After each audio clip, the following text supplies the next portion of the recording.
every first down doesn't matter. Here we go. We're back. Friday night. We're back. We're going to try to not be too negative, but we do have some things to talk about from the first game, which was not preseason game, which was not that good. A lot of it not that good things from it.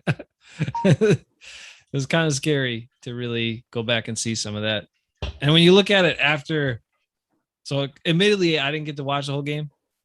I just kind of checked out like different highlight packages to piece together to see pieces of the game. So I didn't actually get to watch it. But the more you watched what I could watch, the less you liked it. Anybody else feel differently about that? Ben, Rick's here. No, Rick, I just saw you. What the heck? I don't. You guys hang out a lot. We're like best buddies now. Yeah. You should have seen when I Doesn't left. really Rick, have. Rick was crying. What? He was like, "Don't go." Don't go, Ben. You're making me cry almost as much as if I had watched the Packer game. I didn't get to see the game, but everything I've read and heard about it since makes me glad I didn't see the game, I think. So Fair maps tonight. Manaqua Brewing on Company. the plus side, it's preseason game. Yeah. I don't think we're going to get to learn too much about what the real pack is going to look like from these preseason games. We're not going to see any actual quarterback play from someone who's going to be playing during the season, hopefully. With all the guys they have out on injuries or just being held out for various reasons, I don't think you're really going to get a sense of what's going on, on the defense, some of the other key position battles. But I know it's something you were planning on talking about tonight. What's going on with the offensive line? Is it just tryouts at this point? Are things really as bad as they seem to be? I don't know. But since you're plugging your Wisconsin beer, I'll plug my Wisconsin beer before we get on to things. One of my favorites from Anna P.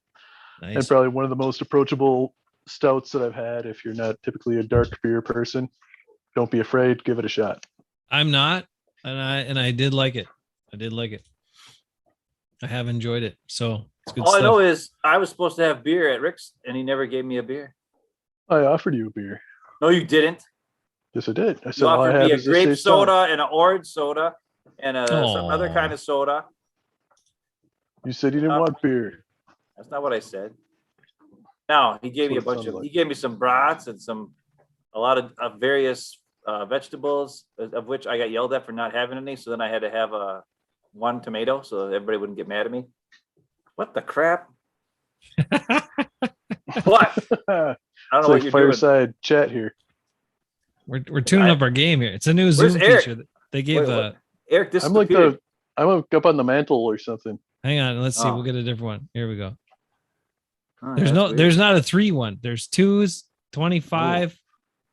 Here's a 5er. 25. Let's try a 5er here. Here we go. Wow, 25. You could have all of your subscribers on at the same time. Yeah. Hey, it's not views, Rick. We have 100 subscribers. We are bleeding. Like 25. We are bleeding subscribers. It's making me crazy. I don't understand. We're losing more? Yeah, we dropped I don't know what's going on. Are we below 100 yet? No, but because we don't have any information that anybody cares about.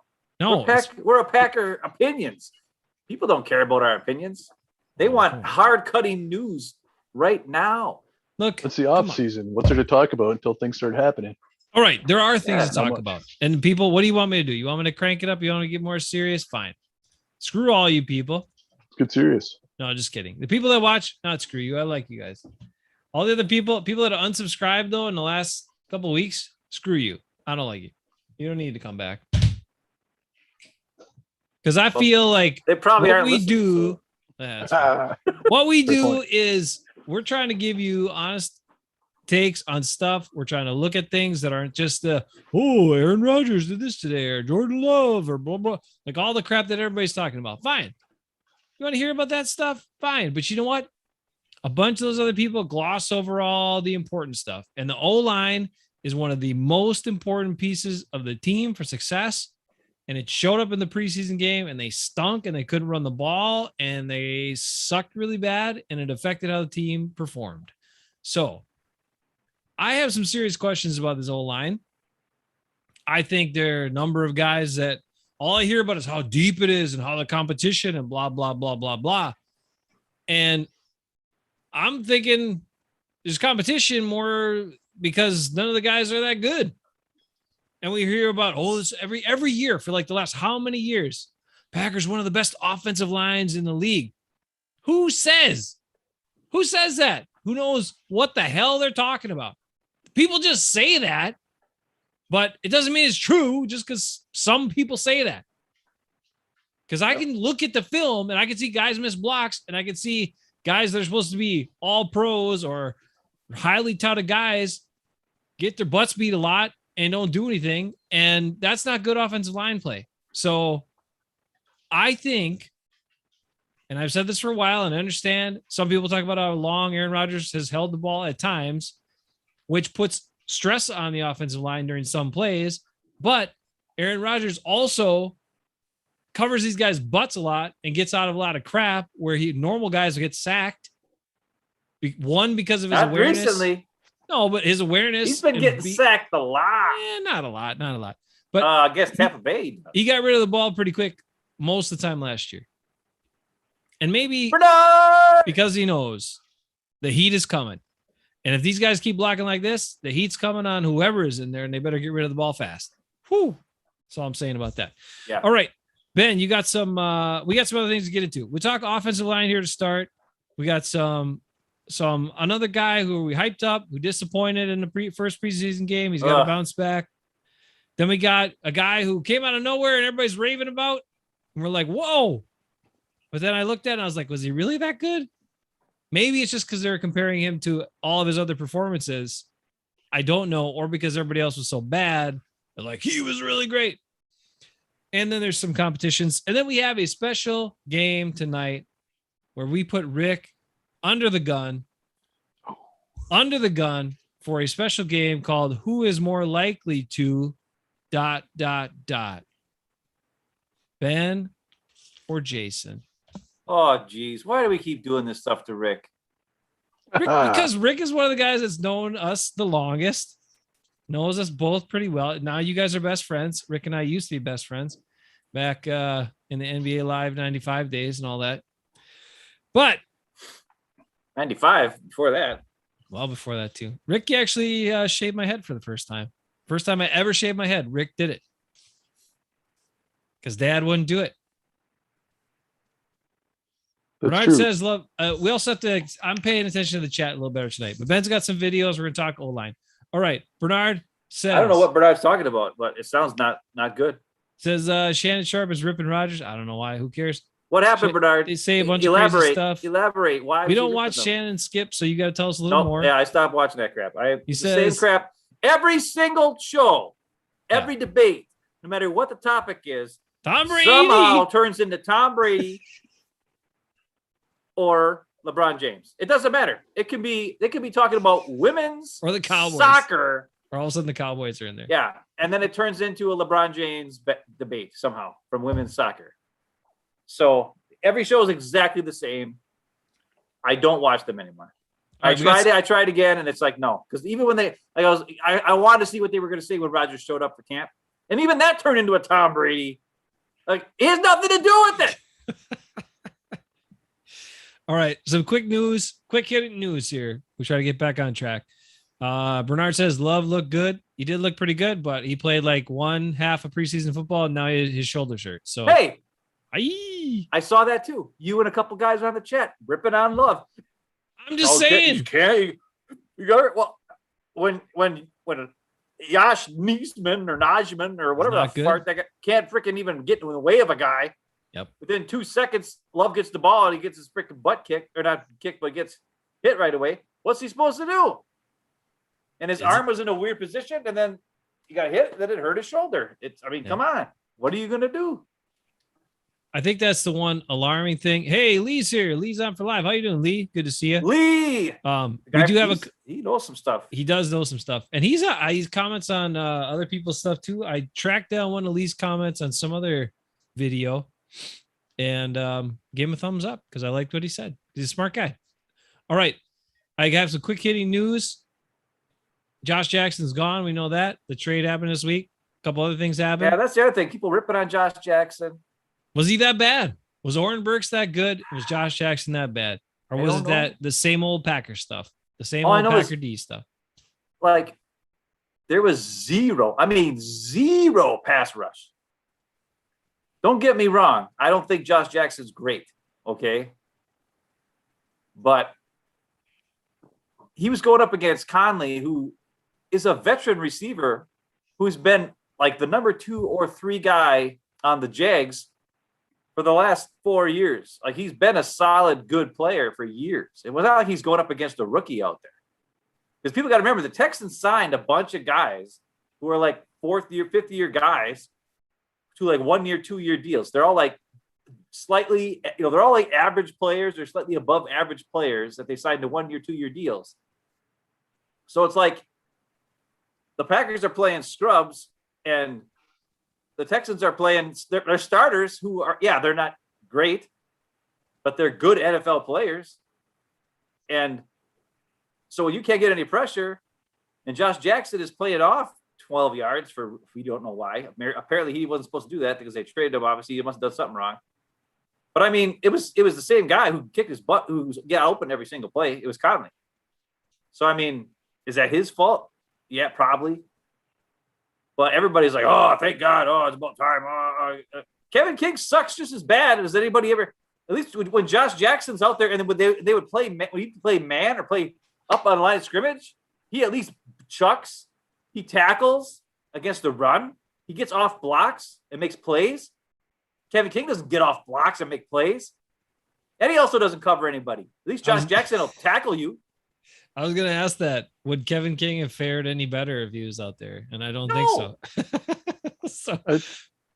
I think this trade is really not a big deal. I mean, for better or worse, the Packers just didn't play him, right? I mean, I know whether or not King should be the starter or not, it's an entirely different discussion. But, Jackson's been around, 3 years? It's hardly played. I mean, he's going against veterans in the preseason game, but it's not like he's a rookie where this is his first go at things either. So but it's not like he gets to play. No, he doesn't have a lot of game experience, but I mean, either way, even if he looks super in the preseason game, we still won't see him in the regular season. For whatever reason, the Packers just didn't seem like they're going to give him a shot. So get rid of him, bring in someone else, and if it's a lateral move, what'd you lose? Nothing. Yeah, I mean, I'm not against the move. I'm just saying, everybody's all like jumping for joy, like, oh, good riddance, you sucked, and all this kind of crap. And it's like, I saw Josh Jackson make plays quite a bit. Did he screw up? Yeah. When he was in there, his rookie year, he wasn't terrible because Kevin King got hurt for like 10 games, and Josh Jackson had to play, and he wasn't terrible. Matter of fact, I can remember everybody saying how the Packers defense was actually good that year, or almost good that year, or whatever the case was, or not good, but like decent. And then all of a sudden they just never played the guy. And then last year, the playoffs, he didn't even dress because for some reason he wasn't even playing on special teams. Is he that dumb that he couldn't even play special teams? I don't know. It's just weird. It's another Josh Jones thing where a guy comes in, makes plays, and you don't put him at his position where he can make plays. Like, why would you play him in the slot? If you're going to play a zone anyways, play him in the slot. He's a good tackler. He can bump the little tiny receiver within 5 yards and then let him go past him and then rush the quarterback. Send him a couple times on a blitz. He's a big enough guy, good tackler. They never sent Josh Jackson on a blitz when he was in there because they always play him on the outside. Outside, you need speed and quickness and length. And they all play back. I mean, I don't know. I just don't know.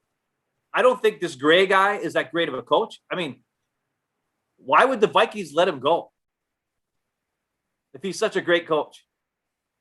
Especially last year. They let him go before when the year they drafted. They let a whole bunch of corners go and drafted a bunch of young guys. And they let him go. If he's such a great defensive backs coach, why didn't they hang on to him when they drafted all those young guys last year? Because obviously there's something that maybe isn't that great a coach. I don't know. But either I way, don't know. Goody bit the bullet on it. He's like, hey, I drafted this guy in the second round. Like Jason says, Goody never freaking says he owns up to his mistakes. There's a lot of guys that he cut and or traded that were mistakes that he knows he made, and he let them go. Jamon Moore, gone. You know, I think this year it's going to be Sternberger, gone. You, Sternberger. I think He had St. the Brown, big catch, big St. highlight. Brown, gone. And now Josh Jackson traded. Why? He didn't work out. That's just the way it goes. I'm sorry for yelling. We gotta. Well, I got a couple other quick hitting news. I want to prep Lee though, because Lee's one of the guys that has been on Ty Summers bandwagon too, and our guy did not fare well in that first game. Lee. Well, it wasn't that he was bad. He just was Just nothing. didn't do anything. He just sat there and didn't do jack squat. Especially when you watch the Texans. He looked passive and like. Yeah, like the Texans linebackers. I don't know who that guy with the hyphenated name is. He said he's been in the league for like 5 years. I have never heard of him. All of a sudden, he's knifing through the line. He's getting off blocks and he's making I don't know who that guy was. I can't remember what his name was. But he was making plays all over the place.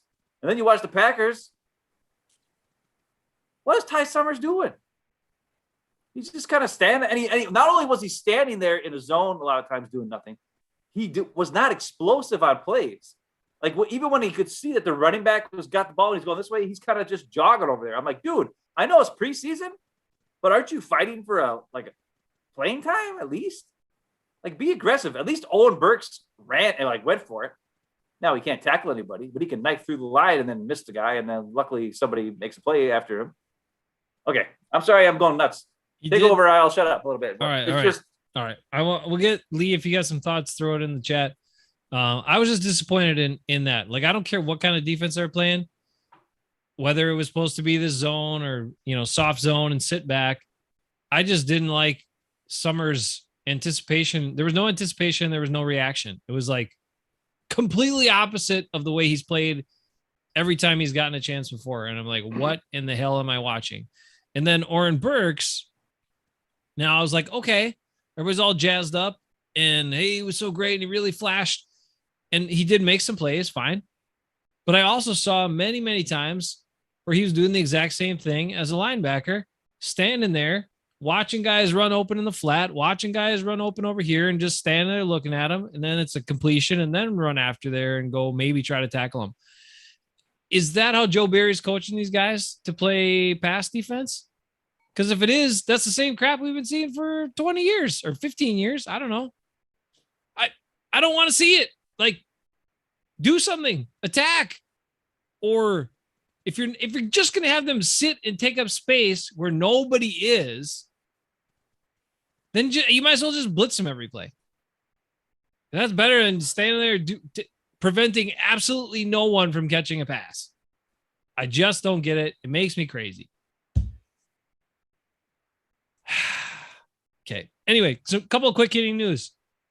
We have that stuff. We also know that Royce Newman is starting at right guard tomorrow in the preseason game, and it's an afternoon game, 3:25 game. I didn't realize that till a couple days ago. Yep.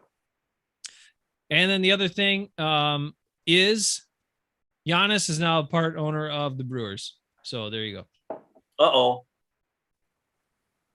Milwaukee is his city. Hey, he said after Rodgers became a part owner of the Bucks, he became a jerk. No. Now Giannis is going to become part of the Brewers and become a jerk. I'm worried. I don't think Giannis likes baseball, but he part owner. After Rodgers became part owner of the Bucks, they won a championship. There you go. Well, it took him quite a few years to do that. He was part owner for a while. Yeah, but Well, it's okay. Give the Brewers a couple of years. Yeah.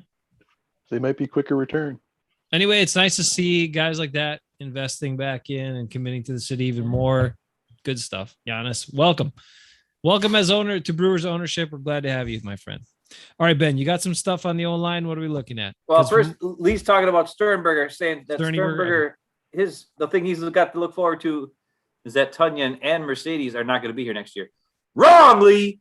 Tunyon is back next year, as long as the Packers do not sign back Devontae Adams. Devontae Adams is not back. Do not sign back Devontae Adams. And I'm pretty sure Mercedes Lewis signed a 2-year deal. He did. So I don't know. I mean, I want Mercedes Lewis gone. Sorry. I mean, I don't see the value.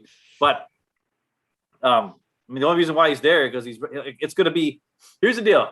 Trade Rodgers, Let Devontae go. Cut Cobb. Cut Lewis. Let all those guys go. Let the whole Rodgers clan of buddies leave, except for Bakhtiari. Keep him because he runs really fast. Other than that, come on, Lee. Tunyon is a key piece to this team. Sternberger he's just a head case right now. He hasn't been utilized really at all to this point. Now he's got the off-field issues. And I think, given the number of tight ends and number of receivers they have on the team, I don't even know if he's going to be around this year. Are they going to be able to stash him on the practice squad or something? Maybe. I think they can do that. But I think veteran players can still be on the practice squad this year like last year. But I think so, I don't too. know. Is anybody going to claim him? I don't know. I mean, people saw that big catch he had in the game on. Yeah, but he was wide open the other day. Yeah, but he did. Still, I did not realize that ball was thrown behind him. He had to kind of catch behind him. So hey, he has relatively good hands, but I didn't realize he was that slow. He's really slow. He's really, really slow. Like he ran like a 4.75 or something like that. Faster than Mercedes Lewis. Well, fine. Faster than Mercedes Lewis, but he's slow. Come on. Sterney, I don't know. He wears the yellow gloves well, and he catches pretty well, but I don't think he does. I don't think he's the guy that gets open on his own too easily. So he's got to be schemed open regularly, and I don't expect a lot of yak from him either. So, okay, Lee, we're gonna get your thoughts on Ty Summers here. Throw him in the chat at some point. We'll come back to that. I'm interested in this competition. They're saying at right guard, but with Bakhtiari out and Jenkins playing left tackle, the almighty Jenkins, who's awesome at everything. Apparently, even though I have proof a couple of plays, he's not awesome at everything, but that's fine. I understand he's good. Okay. But that means left guard should also be up for grabs at this point. And center, Luke Patrick was playing at left guard. He started at left guard yesterday. Apparently. Are they excited that their second round center pick is having a couple of iffy days in practice and these Jets practices and all that stuff? So I don't know. I mean, he's got to be the starting center. He has to. The Packers have not valued center for many, many, many years, right? They've basically used low draft picks or like undrafted free agent guys that they kind of developed a little bit or whatever for many, many years. And now this is the first time they've had a high pick on the center in, I don't know, as long as I can remember. And it should have been Landon Dickerson. And they went with this guy over other guys that were there. And here we are. So I don't know. Hopefully he can get it together and pull it out. Landon Dickerson. Bernard, that's a valid point, sir. Do you think Tay might hurt this team? Yeah. If he's like starts not getting the ball enough, or here's where I could see it happening. The Packers, Devontae's not getting the ball that much or enough, and the Packers aren't winning. That could turn pretty quickly. Like, let's say they lose a couple early games or get out to a slow start or whatever. That could turn pretty quickly. Then I could see it getting ugly. But I think if they're winning, I think he'll be okay, even if he's not getting, 200 targets like he did the last 2 years. I think or close to winning that. will. I think winning will take care of all the problems, but I think the bigger concern for me is going to be if someone develops tunnel vision and the offense isn't picking up key third downs, or somebody's wide open over the middle and instead the ball's being forced to the sideline. And if that starts happening and it starts costing them games, I think that's when we're going to see things implode.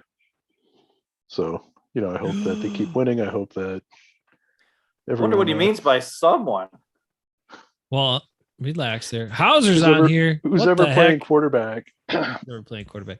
Hauser's on here, and he says Packers minus 8.5 games this year. Does that mean wins? What? Less than 8.5 wins? What are you looking at? They're not. That's not what they're. What line are you looking at, Hauser? I don't know. Hauser, he covers all the bets and the lines. Bernard is talking about the Packers O-line, and he says, I think the O-line will be fine. Well, Ben, let's take a what do you look at think that. about that? Let's take a look. take Let's take a look right here. This is the second drive. First play of the second drive. Dang it, I can't remember what this is going to happen here. I got it in slow motion. So let's see what happens. Lucas Patrick will get out of position and not do well. That's not it. Oh, here's what I want to talk about. Runyon Bunyan, right here. Yep. It's hard to tell because I don't get to all 22 because for some reason, stupid, even though I have Game Pass, they took away all the all 22 film. And not just for the new preseason games, even the playoff games. Like I looked to see if the Buccaneers versus the Packers, I could get all 22 like I used to just a couple months, like a month ago. Gone. Why? I don't know. Kind of pissed because I paid $100. Let's go. That's the reason why I wanted to so I can see all 22 film. It better be back when the regular season starts or I'm going to be mad. Anyways, watch Runyon Bunyan. This happens multiple times. This here is Ross Blacklock, who was a second-round pick last year, who I wanted the Packers to draft, by the way, but they didn't. And Runyon Bunyan has this problem where he must have really short arms. Blacklock gives him the stiff arm in a second here and then shoves him and gets past him. Now, it doesn't really matter. This whole mess up here is all clogged up in a slop. Even Lukey Patrick is kind of going backwards here if you look. He's been so messed up. And Myers is not really doing anything, like help him out a little bit or do something, but nothing happens there. And also, I think Rick's guy, what's that guy, Rick? The big, too tall guy with the long hair. I can't forget his name. Turner Burner? No. The guy just picked up. Kelly. Oh, yeah. Yeah. He doesn't really block his guy either. But right now, I want to focus on Runyon Bunyan. I think this is the reason why he's kind of lost his. You'll see this a couple times in the highlights here. Blacklock's going to give him the stiff arm and just cruise right past him. So just watch that right here in the middle of the screen, right here. Okay. We got stiff arm, swam move, and beat. Now he doesn't make the play over there because it's too congested, anyways. But that's a recurring theme you're going to see. And the next play, the exact same thing happens, and it's not even Ross Blacklock this time. This time it's 96, which is a totally different defensive lineman who's actually a little bit fatter and bigger, and he does the same exact thing to Runyon Bunyan. So here, let's see what we got. So we're watching Runyon Bunyan again. All right, so right here, Runyon Bunyan is going one-on-one here. These three guys are taking these two guys. Runyon Bunyan has got individual block. He gets his butt kicked. Before Love knows what happens, he's got a guy in his face. He does a great job of stepping over and finding his outlet, who's A.J. Dillon over here. And a lot of people say he could have ran, but I think he did a good job just getting out of the way. But watch Runyon Bunyan. Like, what's he doing? His pass protection is awful. So that's two plays in a row in two different defensive players that do the same exact stiff arm, long arm of the law. Runyon Bunyan needs to learn how to smack arms away, to keep his block going. So that was two plays in a row where he kind of let his guy beat him one-on-one. And, it's hard, when you're in the interior and all that stuff. But, okay, now this play is a similar thing. If you look, it looks like they're going to be blitzing this linebacker who's right here. But he actually drops back, okay? This defensive tackle goes this way, and this defensive tackle does a stunt all the way around. And all three of these guys, which is your three middle guys, who I think is our big issue here, these two, Myers and Runyon Bunyan, are just standing there, and then Lukey Patrick's like, oh, crap. And then once this guy starts coming around, Lukey Patrick thinks he's got this guy. They don't pass off the stunt. And then all of a sudden you got these two guys blocking nobody, and Lukey Patrick trying to take this guy and the guy who's stunting around, and it's a big mess. So you'll see that in a second. So here's the stunt. See, now you got two guys doing nothing. A.J. Dillon coming up the hole. Now maybe A.J. Dillon should have broke off his route if he had awareness and try to maybe just snip this guy for a second, seeing how it's 3rd and 6. And yeah, he probably wants the ball because, he's probably the outlet guy. But even if he could at least chipped, that would have helped out a little bit. But if you look here, this big D tackle did his job. He's laid on the ground, but there's three Packers and they're all bunched up together. And then this one guy, this one defensive tackle on the stunt is going to get in Jordan Love's face and screw the whole play up. And there's Lukey trying to catch him, but it's already too late. And here's Myers and Runyon Bunyan up here doing nothing. So it's communication. It's being able to switch off your blocks all that kind of stuff. And they're not doing like, for guys that have supposedly been practicing together, maybe that's the problem. They've mixed so many guys in at guard at different spots. Oh, we got Runyon Bunyan playing left guard. We got Runyon Bunyan playing right guard. Lukey Patrick's mostly been playing right guard, but now they put Royce Newman in a right guard most of the week to practice. And then yesterday they had Lukey Patrick at left guard, where last year he played like crap against the Carolina Panthers at left guard when he had to play there. So is that a good move? Probably not, but we're going to find out. And then also Myers needs to be able to call out these things, and they need to be able to communicate. As soon as Myers feels, or anybody who sees that, that stunt starting to happen, he's got to be like, Lukey, stunt, get over. But Lukey, no one's talking. You know what I'm saying? Like, nobody knows. Myers is the center. He should be able to see both these guys, what they're doing, and keeping in track of things. And they're not communicating. And then in Runyon Bunyan's case, he's got to stop the stiff arm lock guy. These defensive tackles are stiff arming him and swimming around him every time. So if he's in the game, that's stuff people see. They're going to know. Okay, Runyon Bunyan, short arms, stiff arm him, swim. You beat him to the inside. So what do you guys think about that? Well, I agree. I mean, I think after the draft, sometime earlier this year, talking about how the Packers seem to love these jack of all trades, masters of none guys on the offensive line. And I don't like having an entire offensive line built of these guys. And I agree. I think that could be part of what we're seeing now, right? I mean, it's been a fairly short offseason to this point, or a preseason to this point. And if they're constantly shuffling these guys around, you've got a rookie center now who's, the center should be calling out what's going on, calling up blocking schemes, picking up the blitzes, stunts, whatever. But the kid's a rookie. So, you've got veteran guards next to him that can help him out. But if they're getting flip-flopped back and forth, you can't have three guys making calls and yelling and trying to figure out what's going on. So, I think that's hurting them in that regard, where he doesn't have somebody on either side that he can count on, or just get to know the read, what each other's going to be doing, whatever, right? You're losing that intuition. You're losing the read on the guys to the left and right of you. I think it's disappointing. The guys that, Patrick, I thought Runyon would have a decent shot at being a starter this year. So it's certainly disappointing to see these guys underperforming. But, pick a spot, put him in there, let him play, let him prove whether they got it or not. Stop playing musical chairs on the offensive line. And, the center, if Myers is going to be your guy at center, go with it, but then give him some help, give him some stability on either side of him. So pick one of these guys and just go with them. So now this week, he's going to have two completely new guys on either side of him. Both guys that are new to the team. So I don't expect we're going to see anything different this week. I think it's going to be the same problem. There's going to be the communication problems. There's going to be the read problems. And I just hope they settle into something and they don't keep playing games like this all season. Otherwise, it's going to be a long year.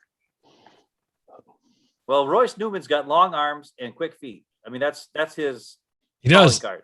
But I noticed one big problem he has. He gets his butt kicked. Well, maybe, but he doesn't. He gets his arms outside right away. Like play after play after play where his arms are outside. And there'll be a lot of holding calls on him then. Yeah. And on top of that, then you don't have the full length of your arms and extension. And then what happens to you as an offensive lineman? The guys get into your body and they can do whatever the heck they want to you. I'm going to show you a couple of stills here, because a bunch of these guys, it's a technique problem. And I'm telling you, this is they got the greatest offensive line coach. That's what they keep. Steno. I understand. But who's the offensive line coach on the other team? Just this last week, James Campen. He's good. Maybe we should be bringing James Campen back, because when we had James Campen, our offensive lines were always solid technique. Always. So the thing is, there are a bunch of these guys, and they're having this similar type of problem. And now I will show you a couple of stills, because it's really kind of telling here. Let me get that queued up. The thing I don't understand is how Lucas Patrick, who had good technique every year before this, now all of a sudden is doing some of these things where he's getting himself in a lot of trouble. It's just completely different. That's like, this isn't Luke. I watch this stuff and I'm like, this isn't Lucas Patrick. The thing that bothers me about the whole thing is all these people were talking, oh, he's on the fringe. He's a guy that could be out, blah, blah, blah, before the season, before he did anything. If you look at what he did last year, he did not do this stuff that he's doing right now. And he even talked about it in his interview about, well, I trust my technique and I do this and blah, blah, blah. And I'm like, right now, your technique stinks, dude. And I don't know what the hell you're doing because you're letting guys get into your body. It's almost as if all these guys are trying to play like David Bakhtiari too. Because David Bakhtiari can do things that a bunch of guys can't, where he can kind of lock a guy up and grab him, right? But then he kind of absorbs the hit and he like cranks his back way back. Yeah. And he can handle it. Looks really scary, by the way. It looks really painful. Like he handles that torque and he's a little bit taller and he can handle it. He has a little bit longer arms. These other guys are doing the same thing where they're trying to get that grab and then they're trying to get that torque. And instead of punching, right, Rick? Because as an offensive lineman, you want to get that initial surge. You want to punch. You want to punch and knock that guy back and then reset yourself so you can punch again. But all these guys now are like trying to grab to control the guy. And what happens is they don't have any punch. They don't slow their momentum. And the defensive guys are getting right into their bodies. And then they can do whatever the heck they want to them. And that is what's happening with Runyon. That's what's happening with Patrick. That's what's happening with a bunch of these dudes on the inside who are struggling. And I didn't even look at the tackles because the tackles scare me. Yeah, I don't even care about, they're not even going to play, right? I mean, I'm not worried about the tackles. I'm worried about the interior offensive line. Those are guys that should be starting or were expected to be starters. And that's why they started that game, was to verify that they're the starters. And all of a sudden now we got two new guys at guard probably starting this next game. Well, it's just really scary stuff. I mean, just thinking back a few weeks ago to when Lucas Patrick fan club was on the show talking about, how he'd finish blocks, play to the whistle, just drive guys. Where's the attack?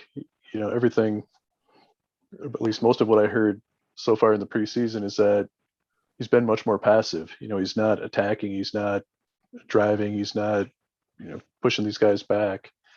So what happened? Is it something in the coaching? Is it something with him personally that he lost his edge? Is it lack of confidence now because he's not locked in as a starter? I don't know, but I think that's probably the big difference. If he's not firing out, attacking,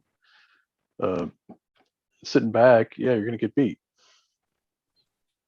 And it makes me wonder about the coaching because it's not just him. Is Runyon the same problem? When I watch more about Newman, his arms are getting outside. Yeah, he was moving his feet a lot, but he was having the same thing too, letting guys get into his body more. So look at this, look at this play. Okay, here's Patrick here. All right, I just want you to watch. Okay, now first, he's way too upright here. He kind of attacks the guy, but he's way too upright here. All right, look at him. He's sitting back a little bit. The tackles. Even Runyon's sitting back a little bit better here in this instance.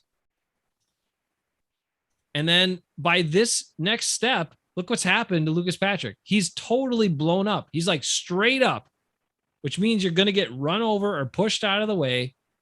And he's letting guys get their arms into him, into his chest, like his upper chest and right under the helmet. Or sometimes, they can kind of give you, a little torque on the helmet. Guys don't always see it. Officials don't always see it. Yeah, but it's supposed to be a penalty. If they get you up that high, you are in trouble. I don't care how strong you are. I don't care who you are. And how do you avoid that? How do you avoid that situation? With a punch, with separation and a punch. But look at how straight he is. Look at here. Look right here too. Left guard. I think that might be Runyon. Look how the guy's just eating him up. And he's trying to lock in and bend, but he let him into his body. He's done. That's Ross Blacklock too. He's done. He cannot control this guy or this block anymore. And that is what's happening with a bunch of these guys. It's technique. Where's the coaching? Come on.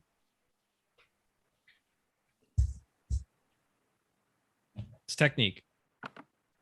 I understand that with the young guys and the rookies. I don't understand it with my guy, Lucas Patrick. But even with young guys, right? I mean, what we're talking about is fundamentals, right? Right. Going back to elementary school, high school, I'm sure in college, especially on pass blocking, right? You're taught to get the separation, like you're saying, fire the hands out, get separation. Once the defensive guy gets in on you, you lose basically, right? Like you're saying, they can grab your pads, they can do things you can't do as an offensive lineman. So you need to keep them off of you, keep them away. Separation is your friend, right? So yeah, these guys might be rookies, but they're supposedly some of the best offensive linemen in the country coming out of college if you're making it to the NFL, right? So what happened to this technique, right? These aren't fancy new things that you learn in the NFL. These are basics that are lost. So maybe pass blocking is changing at the collegiate level now. Maybe, grabbing the guy, controlling the guy, even though that would be holding, is the thing that's going on. I don't know. Is that a technique that helps control speed rushers? Maybe if you're bigger, fatter, stronger, lower, whatever. But clearly what you've just shown, you got these guys that are just getting stood up, no separation. They're lucky they don't just fall over backwards and crush the running back or the quarterback when they're doing that. So Here, I'm going to show you the third drive, a little bit of it, not the whole thing. That was what they actually scored on. But this is the first play of the third drive. I don't remember what happened, but I know it's bad. Once it starts, I think I'll be able to see what's going on here. Okay. So if you're looking here, Myers he was a center, and he's all the way over here. They're doing some kind of a weird running play. I don't know. They're just leaving this guy wide open. Nobody's blocking him. It's a mess. But the key thing is, that's what it was. Jace, I hate to show this to you. I've seen it. I can't. I'm No, telling you, I don't know just what's wait. going on with Patrick. I don't know what's going on. Lukey Patrick, here. If you look who's lined up, this guy's just off center, right? The nose tackle. This guy's lined up right in front of Lukey Patrick. This guy's lined up over here in front of Kelly. Lukey Patrick goes to block his guy and completely whiffs and falls on his face. And that just steamrolls into a big, giant mess. And then Myers is trying to get this. I don't know what's going on. If they're trying to get over here and get all these guys. But watch Lukey Patrick, how he's trying to get this guy, and he just falls down. Like he just whiffs and misses him. Pause it after he gets close to him once. I mean, I don't know what he's doing. Yeah. He missed that guy, and then I think maybe he's going to try to double team here, and he whiffs on the double team and just falls on his face. And then Myers has got to come over here and get this guy. And then you got Runyon Bunyan trying to get the nose tackle, who is lined up pretty much mostly. Like, it's just a bad play call. Like, if the run's going to that side, why are you? It just doesn't make sense. Okay, go ahead. What are you saying? Well, Lukey Patrick. So the thing I've noticed too. So in running plays, he's overcommitting. He's lunging too much a bunch of times, and then in pass protection and pass pro, he's not attacking enough. He's like letting guys come into him and then get steamrolled. So it's, again, for a player in his 7th year, I don't get it. This is not the same guy that I've seen every other year, and especially last year when he got a chance to start a whole bunch. I mean, look, I'm going to tell you right now, Lucas Patrick plays like this, he doesn't deserve to be on the team. He should be cut. He's on the ground. I mean, he's not even in the play. He's one of my favorite guys on the team. He is my favorite Packer on the team. He's one of my favorite Packers in quite some time. And he's not himself. I don't know what's happening with him, but that's on him. I don't get it. I don't know what's happening. But if he plays like this, he either doesn't deserve to be on the team or is like one of the reserves just because he's flexible and can play 3 spots. Yeah, I don't know. I think this is an interesting play here. And people are going to say it's Lukey Patrick's fault, and maybe it is. But you'll watch this. He goes to double team. So right here, you look up here, he's double teaming here with Kelly. You got the center, Myers, and Runyon Bunyan are taking on the big D tackle here. And you're going to see this dude is just going to go knifing right through and blow this freaking play up. And I don't know, like if it's supposed to be a double team and then move up to the next level or what it is. He's probably got to scrape there. He's probably got to scrape and get that linebacker. Lukey Patrick, but the problem is by double teaming in this point, if your job is to get to that second level, by you engaging that double team, that lets that defensive tackle grab a hold of you and keep you from getting off. And you can't do that. Now, if the play was running to this side, then yes, you double team and give a hand, right? So this is either bad coaching or bad play. You know what I'm saying? The run's going to the right or to the left. So Lukey Patrick shouldn't be worried about double teaming here and then scraping off. He should just be going to the next level. Or if anything, doing the I hate to say it, doing the Billy Turner, do the stiff arm over here as you're making your way to the second level and then get to the linebacker. But instead, watch what happens. He gets a double team, this defensive lineman holds on to him, and then that linebacker, this guy right here, just knifes right through and blows up the whole play. And then it looks really bad because there's Lukey Patrick standing there running along, and then, it's just a freaking disaster. This guy, I don't know who this is the hyphenated guy. I don't know where he came from. He's just crazy. The whole game, he was like blowing up crap, running all over the place. But I mean, part of that is play calling. I mean, why would you double team away from the ball if the run's going the other way? Now, this is the big Sternberger play, I think. And the only reason why I'm showing is. Oh, hold on a second. Just okay. So on the last play, and certainly the one before that, I think some of that is likely the youth of the team, right? If the play was called and it's going to that side and the defense is overloading it, especially if they got some sort of scoop block, kick out block, whatever called, the defense is just not in the right alignment for that blocking scheme. Whether it's Myers as a center that needs to change things up or Love recognizing that, audibling out of it, one of these two guys probably should have been making the change to address that, not running a play that's just going to fall apart because of how the defense is overloaded on one side. But the thing was, the guy came from the opposite end, 5 yards off the ball. It wasn't like I'm assuming Lucas Patrick assumed that guy was not going to get there. Like, he's 5 yards off the ball. I'm able to double team and then get off and still make a play on this guy before he gets to the line of scrimmage. And the play is running away from me. So I can help out Kelly and then still get in the way and make a play. But the problem is, Lukey Patrick, you're not even half as fast as that linebacker.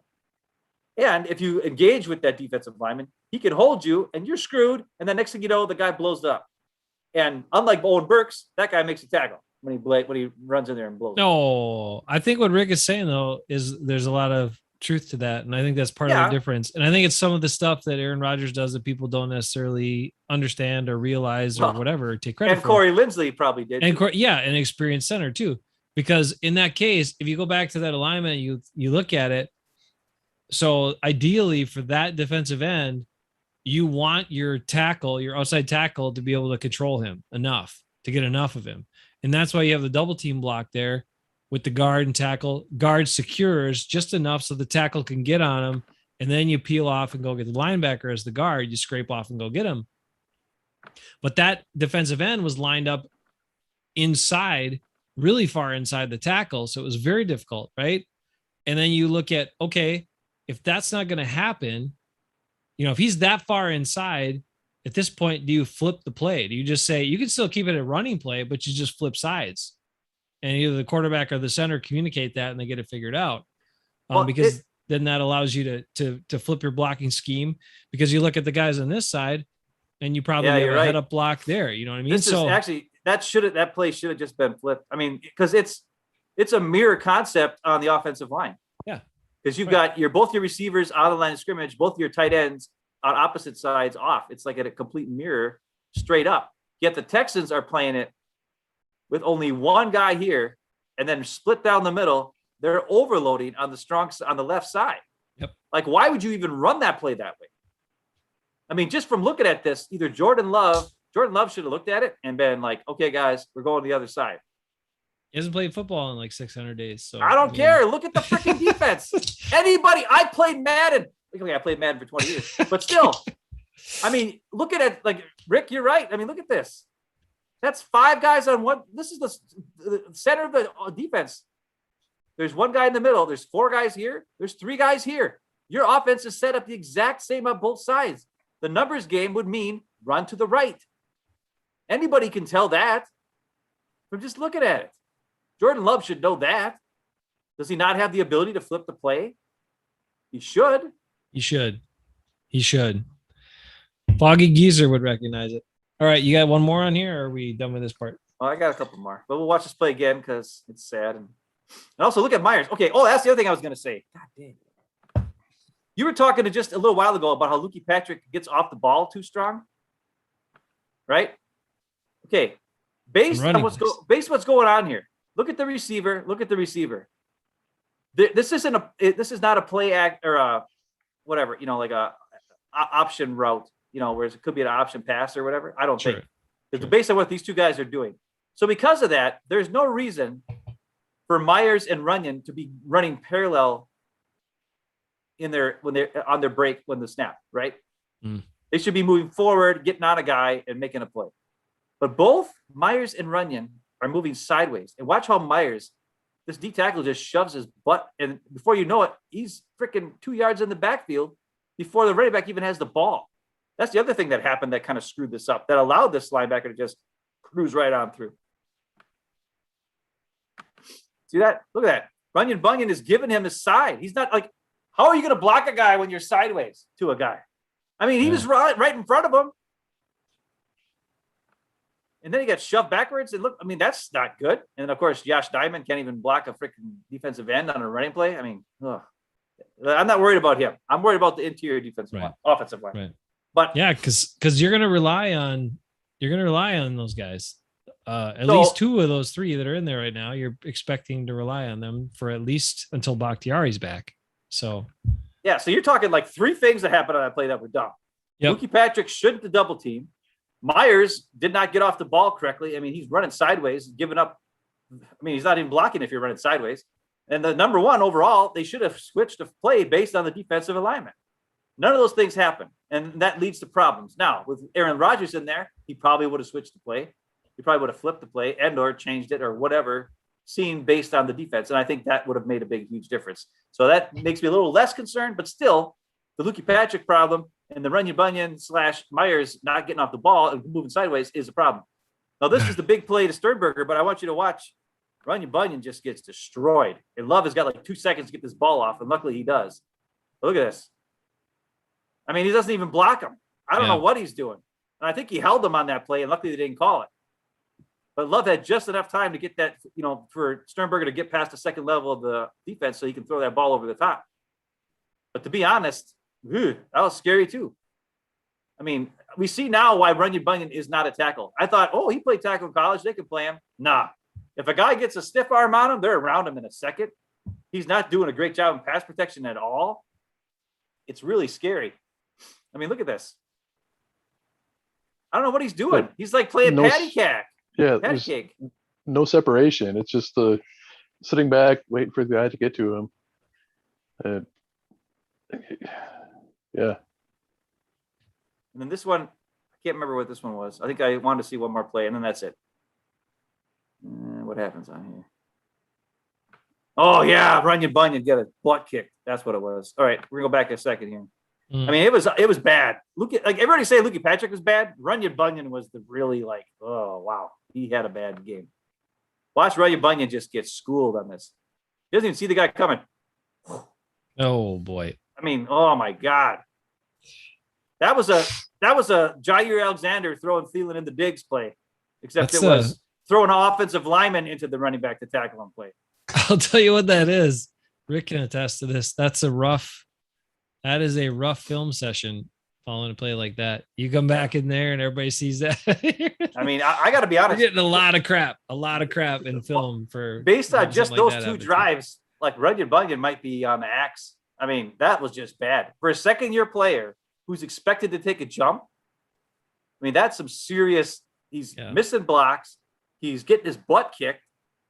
He got beat on the speed route on the interior. You get beat on speed. He got beat with the stiff arm, long arm of the law.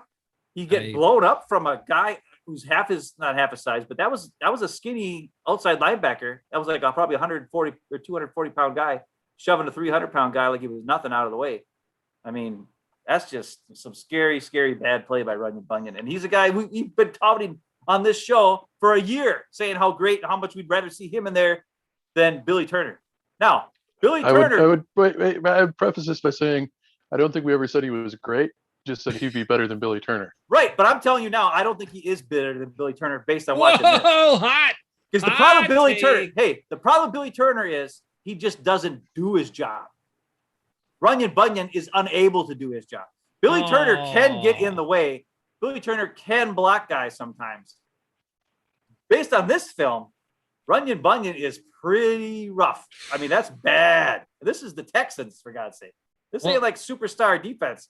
This is the worst defense in the league last year. They had a quarterback on that team last year who was like the 4th highest graded quarterback in the NFL, maybe even higher, 3rd highest graded quarterback in the NFL last year. And their defense sucked so bad they only won 4 games or whatever. So, I mean, I think Runyon Bunyan's probably much his chance of being a starter is over. And maybe even chance of being on the team might be over. If Royce Newman and Ben Braden is as good as everybody thinks he is, and Lukey Patrick's maybe having some issues, but we've seen him do it for years. I got a feeling Runyon Bunyan, who was a 6th-round pick last year, might be on the outs. Yeah, I think those two new guys, Braden and Newman, there's so much hype around them so far that I agree with you. I think Runyon could be the odd man out. This is turning into like the O-line show. It's good. I like it. I mean, that's most people won't like it, but I like it. That's the only thing that was going on the first game of the year that actually mattered. Like there was no other starters on offense, and even on defense, who was out there? I mean, Owen Burksay's not going to be doing plays in the regular season. He's not starting. Sorry. Yeah. So as much as excited as everybody got for Owen Burks, you're not going to see him in the regular season. So really, the only thing to talk about was Josh Jackson and the interior offensive line, I think. Well, here's the other part about it, because that I think is important to point out about that whole game. Let's see. Lee put a good comment. Lee's got a good, a couple of comments here. Josh George, how you doing? Oh, Josh says George he plays Madden too. I just got Madden 22 today. Came out today. Holy cow. All right. Lee says, as the official Hafeman Bros scout, I can give you a few guys to watch for the remaining preseason games. I've made a couple of practices and see things nobody is talking about. Ooh. Sounds like good. That, Lee. That's this show is all about. Let's have it. About stuff that other people are talking about. So let's leave in the comments. 100 people could talk about Jordan Love and this and that and all these other things, but I don't really. That's fine. Jordan Love looked fine. He's got some pluses there. He got some, he looked all right. He completed a bunch of balls. That's great. But as you're seeing, when you look at some of these plays, it's the difference in a young, inexperienced quarterback who isn't maybe recognizing some of the things about alignment, ways to adjust the play to get in a more successful play. I think that's one of the things that a lot of experienced quarterbacks do that a lot of regular fans don't always notice that how important that is and how much of a difference that can make. Dude, in Madden, they tell you that, like, even as a ding dong, when you buy the game, they have you like a stupid, like you can take a tutorial if you want. Yeah. In the tutorial, they talk about like the simplest numbers, like the numbers game. If they use it nowadays, they even highlight like the numbers, like when you go to the line of scrimmage, you can hit a button and it'll show you green or red based on the alignment, what your numbers are, whether you should run to this side or that side. Like why you can't see that from just looking at the freaking defense, I don't know, but at least it tells you. Does he need somebody to show him green and red? This is the green side. This is the red side. I mean, come on. Anybody with half a brain can do this crap. I don't know. I don't know why. It's just. All right. I don't want to go on too long about it, but I do want to say there's a couple of quick things to point out. This is why the game was so disappointing for, I think, a lot of us hardcore Packer fans. Yeah. Is that we understand, like, yes, we understand. Okay. People have said right away, well, there's 30 guys out or all these starters aren't even playing, blah, blah, blah. Okay. Understand that. But also understand we've watched football. This is going to be a 17-game season this year. The Packers are going to have to rely on some of these guys throughout the season. Some of these guys that played in that game, that started in that game, the Packers will need to rely on them during the season. So the fact that they looked as bad as they did is very concerning because we know there are going to be injuries. We know it's going to happen. And if these guys step in and don't play well and the Packers lose a game or two, That's the difference between having a bye and not having a bye, or maybe making the playoffs and not making the playoffs. So we need these guys. And the other part is a bunch of the guys we talked about are guys that are second year, third year, fourth year guys that need to contribute, that need to be good, that need to be reliable. And they did not show aggression. They did not show reliability. They didn't show even the fact that they should be on the team, most of them, from their performance against the Texans. And that's what's concerning. Lee's going to the defense. What does he got? Jack? He's talking about Jack Hafeman. I agree. He was a guy who did show up in the game. Like, he made some plays. He got off blocks. He was kind of chucking some dudes, doing some good stuff. And he's from Iowa. We all know about guys Iowa. Micah Hyde, Mike Daniels, even Brian Balaga isn't terrible. But hey, isn't that funny? The guys that were drafted later from Iowa were a lot better than guys drafted in the first round. But okay, Balaga played a long time. He was okay. But he was okay. Now, and he's talking about Lancaster, and Lancaster, he's kind of like my Lukey Patrick, where I've always liked Lancaster, but he has a ceiling, and it's not that great. He's really good at taking on two guys so that other guys can make things happen, but he's not a playmaker. Where I think based on what we saw in the game, Jack Hafeman was able to make plays. He's able to, do a double, what do they call it? Double gap or whatever. He takes the guy and shoves him and then makes, either way. Like Mike Daniels used to do that. Awesome. I don't think he's Mike Daniels, but Mike Daniels used to do that crap all the time, where he'd take a guy, hold him up, and then wait till the running back almost got to him, and then just, whichever way the running back went, he would go the other way. He'd go the same way, shed the block, and make the play. And people never give Mike Daniels enough credit for how great he was against the run. He was awesome. So I'm hoping he could be another Mike Daniels type coming from Iowa. He's bigger, taller, obviously, but he's a white guy, but white, black, I don't care. But as long as he can make plays, who gives a crap? But I mean, that's kind of the guy we've been missing, is that Mike Daniels guy, because even Kenny Clark doesn't do that. I'm sorry, everybody thinks Kenny Clark's so good. So maybe this Hafeman guy from Iowa has got good technique, run from a good school, can continue that to, maybe he doesn't have all the talent, that other guys have, but if he can use the technique and he looked good. I agree. Thanks, Lee. That was a good call. I'll show you one other quick thing here. Another example of some scary technique, because you got to see it. I'm telling you guys, this is what's going on with, Patrick way too much with some of these other dudes too. So sneak a peek at this here. This is Lucas Patrick in the game. Ball is snapped. He's right here. Look at where he is. He's setting up for pass blocking right here. His shoulders are above his feet. His butt's like he's gonna fall backwards. Yeah. His butt's way back here. What? He could fall over with no one touching him. Yeah. What is he doing? That's not my guy. I don't know what's happening. I don't get it. Now he tries to engage with this guy. We'll work through that. He follows him to the left a little bit, and then he gets off balance and shoved around. And all of a sudden, look what happens. Oh, you're beat. You're beat right here. Now we also know that Yashi's beat, and this isn't looking so great. Kelly, Kelly's not looking so great not either. Good. Part of the gig. But that's where the fumble happened. You lose engagement with your guy, and then what happens? Oh, hey. He gets the ball, and you're standing there looking at it. Man. That's not my guy. You should have never bought that jersey, dude. It's not my guy. I don't never bought that jersey. Are you trying to tell me the jersey curse? Come on. Like, fine. All right. You did it to Doug Evans. You did it to Ray Allen. Now you're doing it to I also did it to Ty Detmer. Ty Detmer. The only jerseys I've ever gotten. Doug Evans. He was traded the next year. Ty Detmer started for like 1 year. I had high hopes, and then he flamed out. Then he couldn't even. That was the Eagles jerseys. Then when he was on the Lions, what did he complete? One pass. One pass in like a whole game. He completed. Come on. And then after all that, my mom knew I loved Ray Allen. She knew I loved the Bucs. She got me a Ray Allen jersey. I love Ray Allen and the Bucs. And what did the Bucs do? They traded Ray Allen for old crappy Gary Payton. Gary Payton for 2 months. Desmond Mason, who couldn't even hit a piece of 10-foot jumper. And that was it. And now, so then I didn't buy any jerseys until now. Now I got my jersey. And the guy was so good last year. He's been good every time he's been in there. And now this is what happens. That's why I haven't not bought this guy's jersey because I'm too afraid. I'm too afraid I'm going to ruin it. So I'm not buying an Aaron Jones jersey. I'm just not doing it. God, how is that? I almost pulled possible? it off. I almost did it this summer, and I was like, well, I'll just see what the Lukey Patrick jersey does first. And now I know. Do not Hafeman curse this crap. You Hafeman cursed them, dude. God. Rick, is it real? Is the Hafeman jersey I think so. curse real? But my more pressing question is, where'd you find that footage? It looked like it was from a high school game.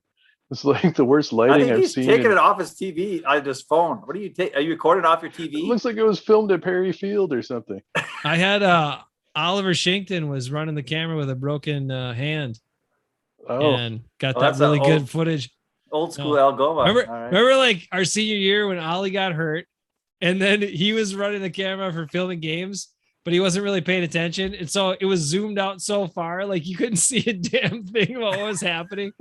And then someone nudged him, was like, hey, you're supposed to actually zoom in so the coaches can see the players. Oh, okay. Yeah. And then he's like paying attention for a little while. And then, yeah. Anyway, no. Look, if you use a video, YouTube flags your stuff. So I'm like taking a picture with my phone off of my screen and it does some weird wobbly thing. And then I down res the picture a little bit so I could get more of them sent over to myself. And so, yeah, I get it doesn't look great, but it doesn't look great anyway. So something that doesn't look great doesn't need to be in high resolution.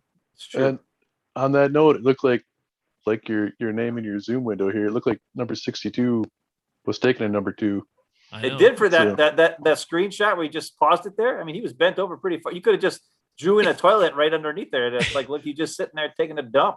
At no point in pass protection should you be with your feet exactly over your shoulders and your butt way back there. Like you're just asking for trouble. What is going on with my guy? Come on, dude. It's so annoying. Should have never bought that jersey. Hey, so Lee's going defense here.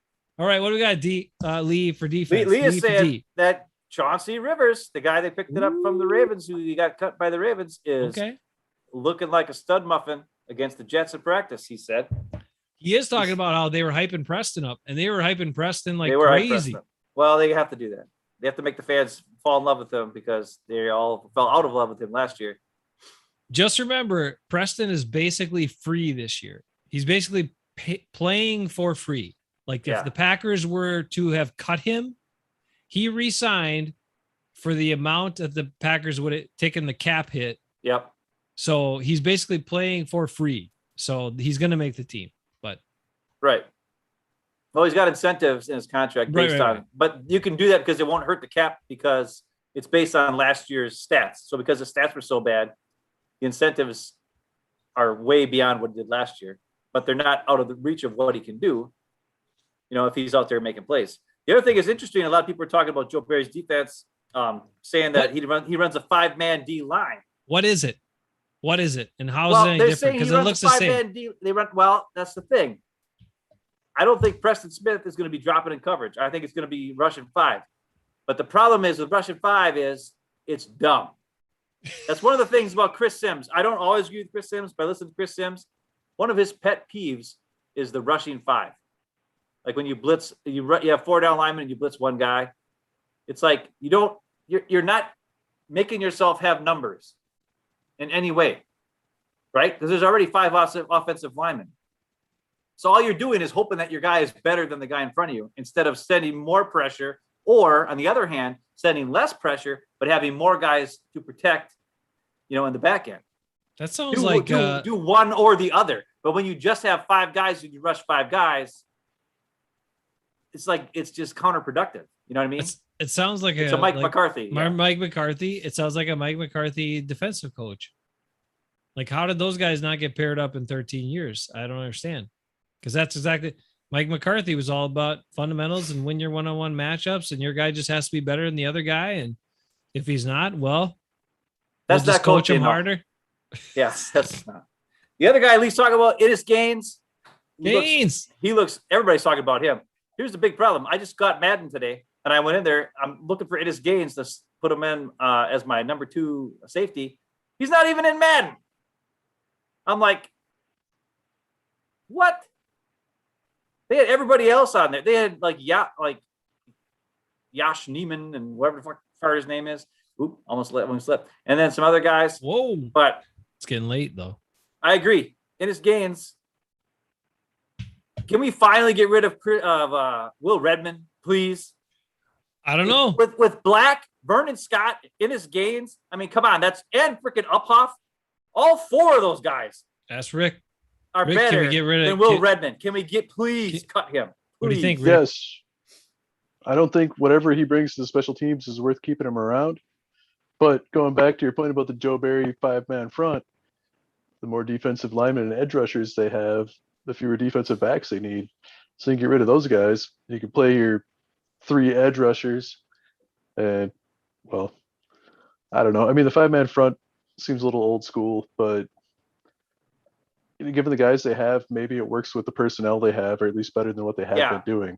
That's true. Right. I mean, you got these guys, Preston and certainly Zadarius as well. They're not going to cover anybody. They're not defensive ends, but at the same time, they're not really interior linemen either. So, do you put your best guys on the field, just let them rush, but have them do it in a controlled manner, or have them control their chunk of the field, stay in their lanes. At the very least, you're going to stuff the run maybe, or at least not take them out of position. But I mean, if you got these 5 guys, and even if 4 of them are coming and one of them is hanging back or dropping back, doing more stunts, whatever, at least you got these guys that are rushing the quarterback in some sort of controlled manner, and you know what they're doing and where they're going to be, and you can plan around that. So I think given what they have, maybe that's not the worst thing, at least for this year. Yeah. Well, and I think what you saw was, I think what they're going to do is with the 5 defensive linemen, then you've got 2 linebackers, at least as far as like their base defense, right? And one of them is going to be unfortunately, we watched Ty Summers. Looks like he's the guy who just sits back and plays, clean up the mess. And the other one in this game was Owen Burks, who apparently has free reign to just go crazy and run in there and try to make plays. And because all the defensive linemen are taking up all the offensive linemen's attention, then you can get a guy who can sneak in there and knife in there and make a play. So, it did work. It's just we had the wrong guy knife it in there because he can't tackle. But at least he knifed in there. He got a sack and he messed up some stuff. So that's not terrible. The problem is it leaves you vulnerable in the passing game if all your guys are playing so far off, which is what they did. You can control the line of scrimmage on running plays for the most part. But then if for some reason they're calling passes and you're having 5 guys on the D line and you're blitzing 1 guy in like crazy to do 6, that's fine. But it does leave gaping holes if you're not. It just seems like there's a disconnect is all I'm saying, right? If the pressure doesn't get there and you're playing that far off on his secondary, there's open passes, open guys on slants and in routes and everything else all game long.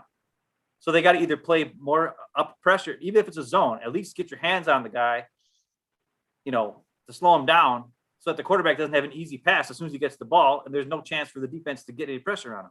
There's got to be some kind of connection here. Okay, if you're going to play off, then play more guys off. And send less guys. So you got more guys in coverage. And if you're going to attack, then fine. But then you got to have your defensive backs attack as well. Because they're going to have to mess stuff up. Because the defensive line is going to take a little bit longer to get there. So you've got to cover right away. You have to take away the easy pass. And in this first game, and I know it was the vanilla defense, but they're giving up easy passes all the time. Josh Jackson on an island. There wasn't any defender besides Josh Jackson on a lot of those plays for like 20 yards. Yeah, Conley's going to beat him on an out route for 12-yard out route on 3rd down. When it's just him against 1 guy. I mean, come on. And then there's no pass rush. These are things they got to work on. I mean, I know it's preseason and blah, blah, blah, but it's like hopefully there'll be a little bit more going on as far as that goes. But there's something's got to mirror up here. Either play off in coverage or attack, one or the other. But you can't do defensive line attack, secondary play off, because the defensive line is not going to get there in time, and it's going to be a slow roll. It might take 12 plays to get there, but eventually they're going to get the red zone, and you're probably going to give up a field goal again. And there's a whole bunch of game time where Rodgers is sitting on the sideline. That's dumb. Well, there are a bunch of third and longs given up as well. Well, one And thing the that other- it might. Yeah, go Oh, ahead. go ahead, Jason. No, go ahead. Say what you say. Well, I mean, it's just similar. And the other thing I'd say about that real quick is regardless of vanilla scheme or simple scheme or not, that shouldn't change the way the players react to a play and attack the play. So even if this is my responsibility, once that's determined where the ball is going, I didn't see guys flying to the ball at all. And these are guys that are fighting for roster spots. Vernon Scott. Okay, Vernon Scott. Yeah. In his games. Right. Gabe Okay. Ento. Okay, Those three guys were moving to the ball, making plays. Well, the guys I was really expecting to I was take a hoping big Ty jump. Summers, I've been talking like, about Ty Summers all year. Where are you? Like, come on. Where the heck are you? What are you doing? Like, come on. So anyway, Like we got a bunch of freaking Will Redmonds out there. Come on. Oh gosh, Rick, say what you say unless you forgot it all. Oh, I was just had more of a general comment, and that's, even if they have these extra defensive linemen in, and whatever happens in the secondary, it's going to happen. But what I would like to see is, or I guess what I'd like to hope to see, is that it's not going to leave these big open lanes on the edges for either a mobile quarterback to tuck it and run, or running back to find a crease, or leave a running back out in the flat. So they got these easy dump off passes. So just by having these guys in there controlling a wider stretch of the line, not over pursuing, retaining control of the edge, is that going to take away some of these easy third down conversions or second and long conversions that they were giving up before? So after playing I think it's a trade-off. Not over pursuing, staying in position. Come on, Rick.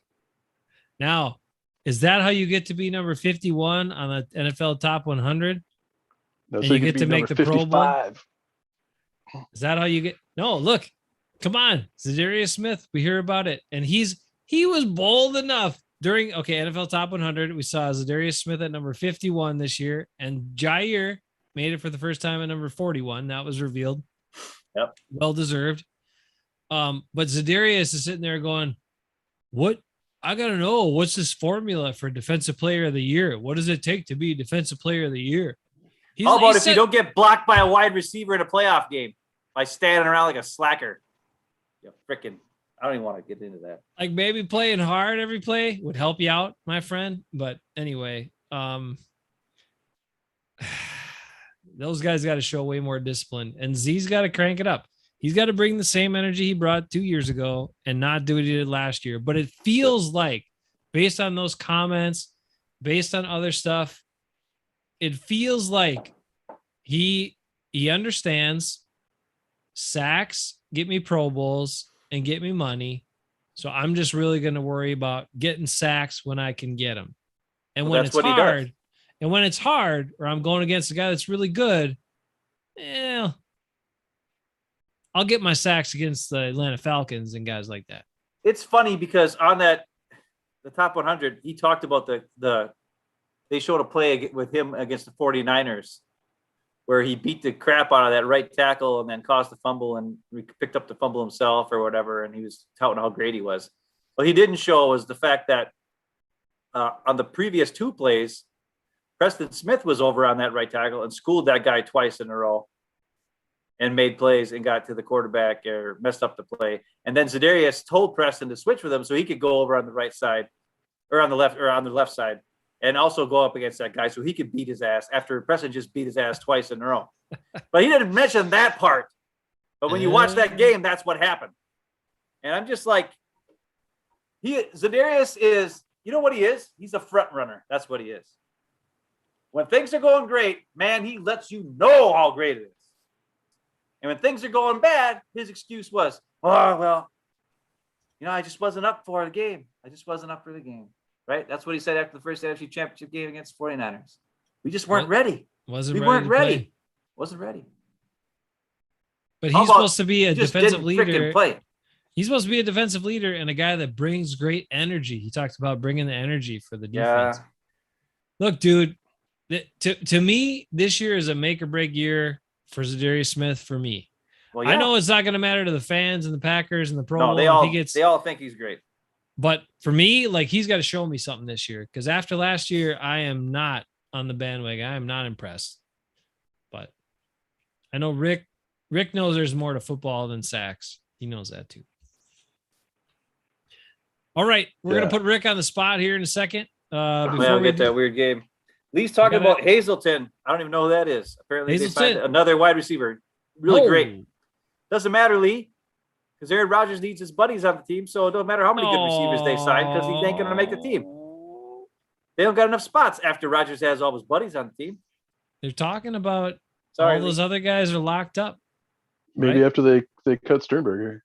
We're going to have 10 wide receivers? We're going to have 10 wide receivers on the team?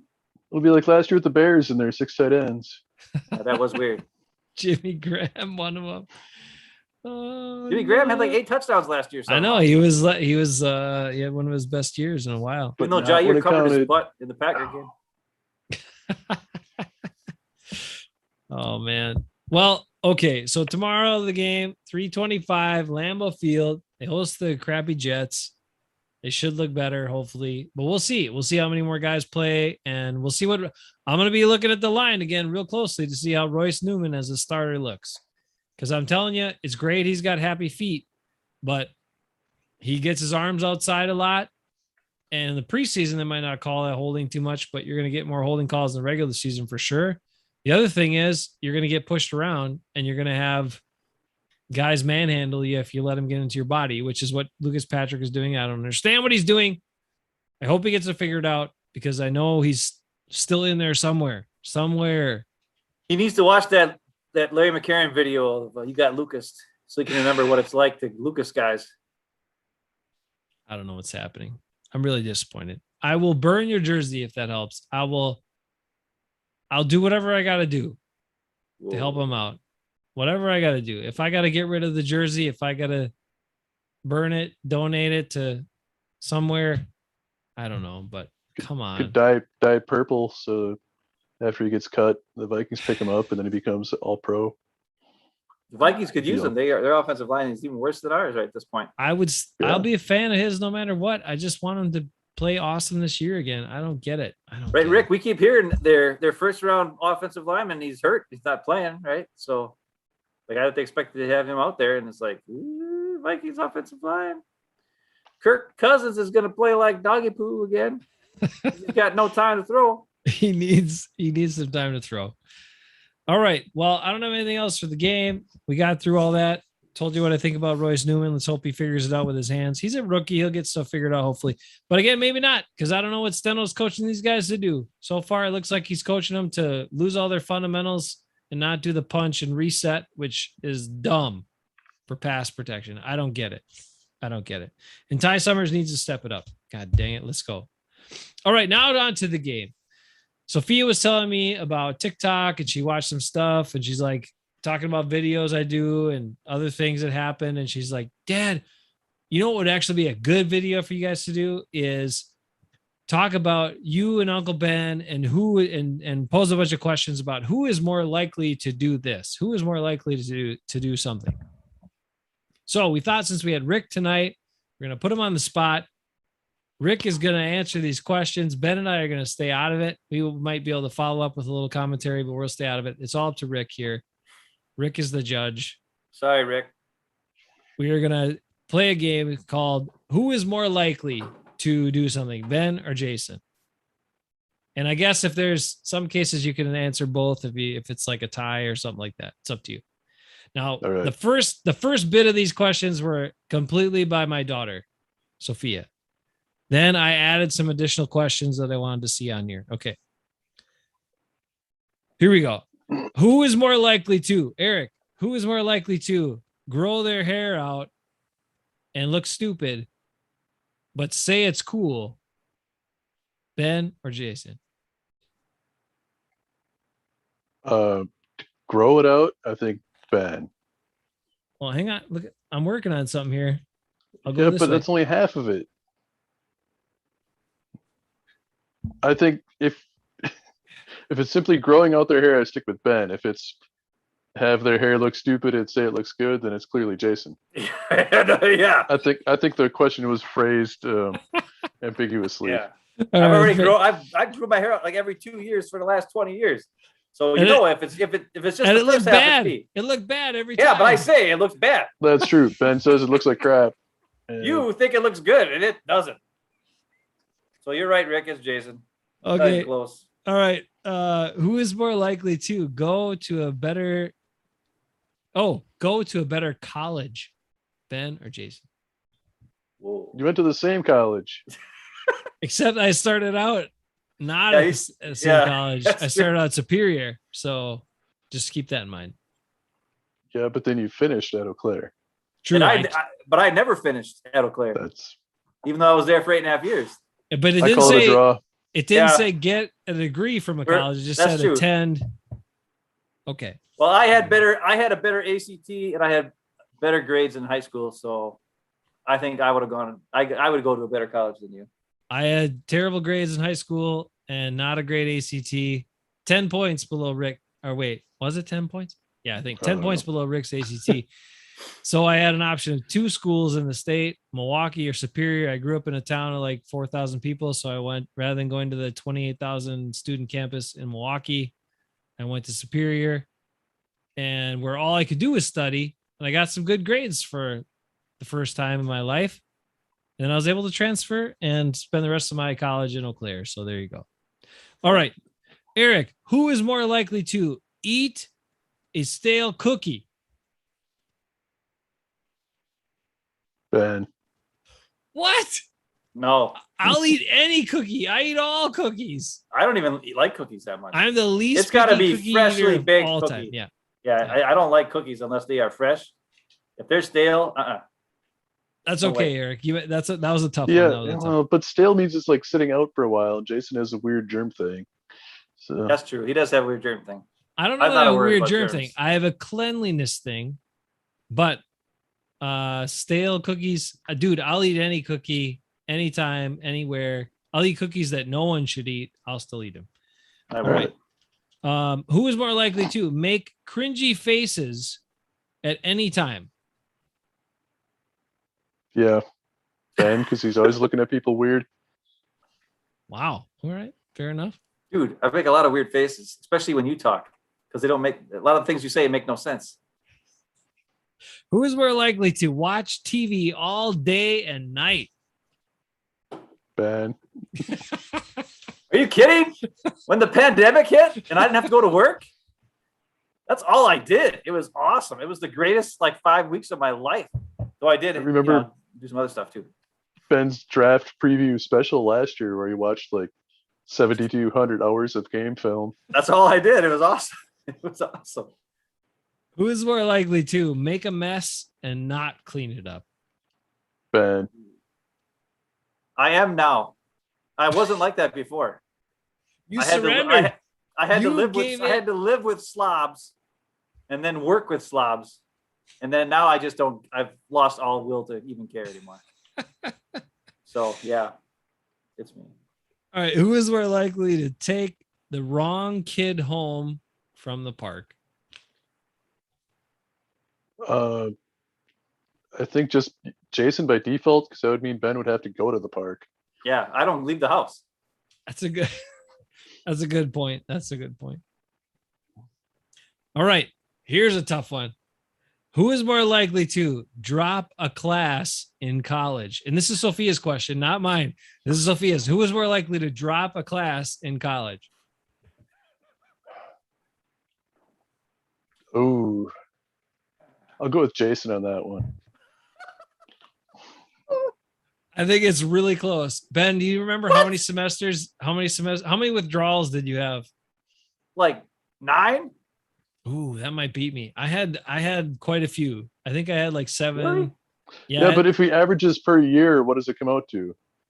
That's true. that's, Rick, yep. here's what I did, dude. This is how sad it was because I was in college for so long. Okay, I got to the point where I was getting not even scholarship money. I was just getting money because I was no longer a traditional student.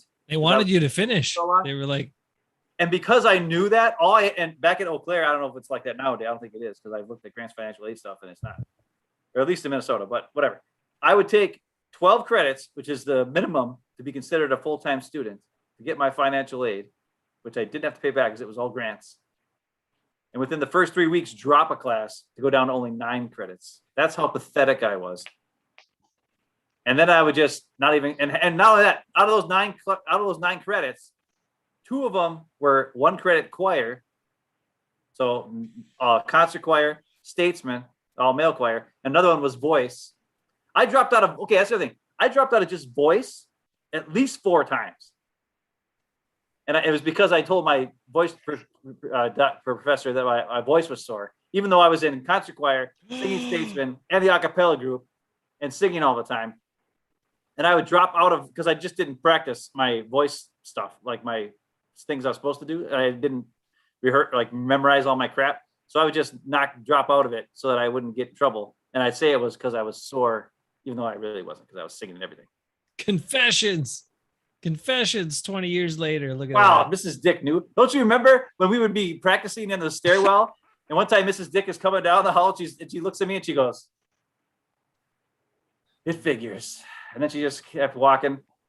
That was like 2 days. That was 2 days after I went in and told her that I had to drop because my voice was sore and I couldn't sing anymore. And then 2 days later, she sees me singing in the hallway with you guys, or in the stairwell. She was not happy with me. Josh, I can't believe Josh George is still on here. And he is. He says Ben dropped the class we were in after 1 week. One week, and then he dropped it. I dropped the class with you. Don't you remember? Or Yeah, I just stopped going. I can't remember what I did. No, you dropped the one class. We dropped what was it? No, Viscom. You dropped Viscom, or was it? No, Logic? it was or, law. Mass media law. That was a hard class. Way too hard. Yeah, I was like, that was crap. That was one of my hardest classes in college, mass media law. Anyways, Rick, it's me, buddy. Sorry. When you go to college for 8.5 years, you got to if you go, if you count total withdrawals, but if you look at how many withdrawals per year, the rate that would mean Jason would have the higher rate.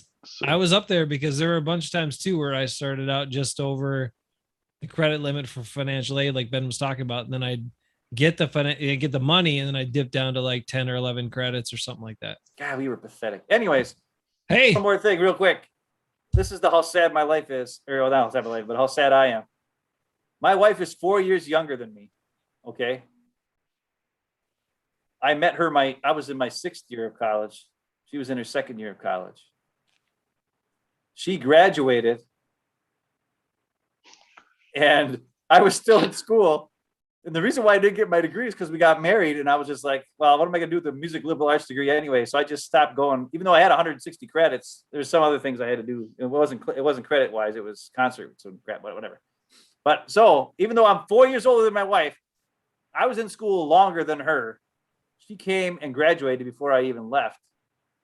So, but that's the way it goes. That's how it works when you're just a really good singer. Sometimes you can trick ladies into liking you, I guess. Ooh, Josh said it was the logic class. He said that class sucked. Logic. Dude. Yep. It was tough. That was a tough one. I dropped that class too. When I dropped that class, when I went to drop that class, here's a good story. You told this story, but go ahead. I had a shirt on. It was a Yoda shirt, and it said, "You must unlearn what you have learned." And apparently this guy was not a Star Wars fan, because I showed up to drop the class, and he looked at me and he was like, "You really want to drop this class?" So I'm like, "Yeah." He looked at my shirt and he's like, "Oh, that's an awesome shirt." And he really loved my shirt, this Logic guy, because he thought it was like, you must unlearn what you have learned. He really thought it was like a deep shirt. Like he thought it was a deep thinker. So he totally signed my thing and was like, "Yeah, no problem." And I was like, "Cool. Thanks, dude." It wasn't quite what I was thinking of. There's another time where I took a statistics class because I needed a credit in something like math or whatever the math was. And I was like, "I'll just take the statistics. That's probably easy, right?" Wrong. You need to have like 2 other classes before you take that class, apparently, because they were talking like all these different. I had no clue what was going on. My first 3 days, I was like lost, and I was like, "This is not happening." So another one I had to drop. So yeah, it was bad. All right, let's move on from all of our failures and bad decisions, because our kids might see this one day. Well, they should learn. Hey, I tell Grant this all the time. That's probably why he's a 4.0 student. I tell him all my terrible stories. He's like, I'm not going to be like you, dude. I'm going to college. I'm going to be a doctor. There's no way I'm going to be as, do the dumb crap you did. In the meantime, we got Rick down here who got his degree in 4 years. Yep. And then went on and got a PhD and all that stuff. I think he might have got his PhD almost before I finished college. Way to go. I'm not sure if Ben or I were in school longer, but be pretty close. All right, we got some more questions here. Ready? All right. Sophia asked this question. Who is more likely to post a cringy video on social media? Jason. You already did it. Yeah, that hair toss slow motion video. I don't think not even Ben versus the Sauce Legs could top that. Ben versus the Sauce Legs was a great clip. That was amazing. All right, now we get into some of my questions. Who is more likely? This is a tough one. Who is more likely to run half a mile without stopping? Jason, because you get all exercising sometimes. Eric just saw me last weekend. He knows I couldn't even walk a mile, much less run a mile. Yeah. You kidding? He was walking us around campus. I was sucking wind, going up with the stairs and following him. I was like, when is this going to be over, Rick? Let's get back to your place and eat some brats and drink some beers. Whoa. Did Ben drink beer last weekend or what did he No, I tried to give him a beer. He didn't want one. You never said that. You tried to get me a root beer. Give him a fruity one? And a grape soda and an orange soda and a something else kind Mountain of soda. Dew. He'll drink sodas. Mountain Dew. Yeah, he was giving me all kinds of dews and sodas. Because you He told didn't want him beer. You told and Eckes said last week, oh, make sure it's a fruity one. So then he tried to give me all these fruity drinks that weren't beer. Eckes is the one who screwed it up. Wild Mom and Wild Man chime in. You guys were lucky. I didn't know about this stuff in college. Don't worry, Mom and Dad. It wasn't your money by that point anyway. It was the Dad, how did you think I was in school for so long? All right. Here's I wasn't doing anything stupid or like jerk like against the law or anything. I was, slacking off. Just slacker. All right, here's a good one I came up with. Who is more likely to argue with his brother? That's a tie. Okay, fair enough. Who is more likely? Oh, here's my favorite one. That was a deep Jason thought. I got one. Oh, who's more likely to care more about some random sports figure than his own brother? Oh, we know the answer, Rick. What do you mean random sports figure? Does Robert Pack count? Yeah, Robert Pack, Aaron Jones. I don't love Aaron Jones more than you. Matt Hasselbeck. Yo, tell me you don't love Matt Hasselbeck. I do love Matt Hasselbeck. That's true. Don Mikowski. You probably like Don Mikowski more than me. Oh, I would disown you if Don Mikowski wanted to be my brother. No doubt. We'd sit together, light some candles, and sing Every Rose Has Its Thorn and play guitar and just hang out. All right. Actually, hang on. You ask Rick another question. I'll be right back. Well, this is a good one. You don't want to miss this one. We can wait for Ben. I can, yeah. So as you and some of the listeners have probably figured out by now, Ben came up to visit last weekend. His son's enrolling at the U and it's only been virtual tours all summer because the university's been pretty much shut down. So we're driving to campus and Ben's already looking a little nervous because it's in the middle of the Twin Cities. It's a big city, big campus. And I'm trying to put his fears at ease and it's not that bad. So we come rolling up to campus. We get to the intersection right at the main gates for campus and University Avenue. There's like 6 police cars. They got the intersection all taped off.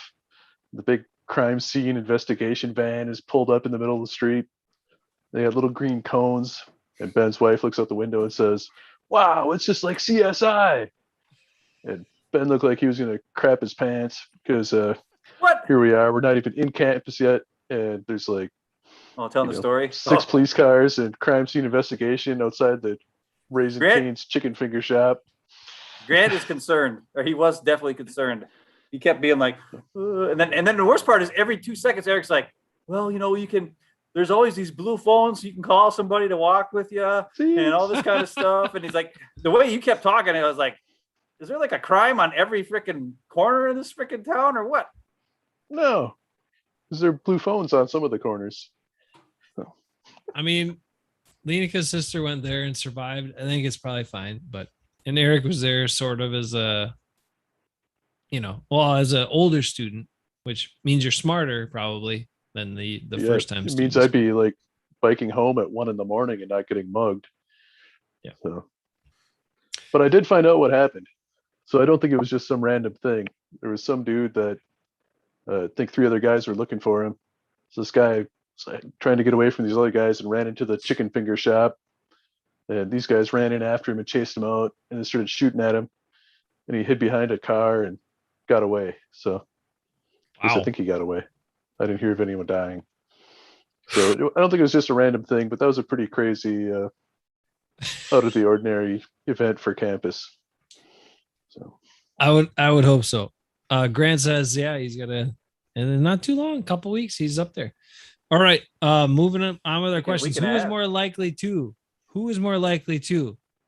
accuse you, Rick, of using cheapy codes in NBA Live 95? I think you answered that question yourself earlier, Jason. I think By Ben far. I think Ben understood the cheapy codes too. Didn't you ever play him? I played him, but I didn't lose as much as you did to him. Was it just me? God, Yeah. Okay. All right. Fair enough. All right. Who is more likely to try to embarrass their wife and kids? Ben or me? You. Oh, wait. Eric's supposed to answer. Sorry. I would say Jason. I'll agree with that.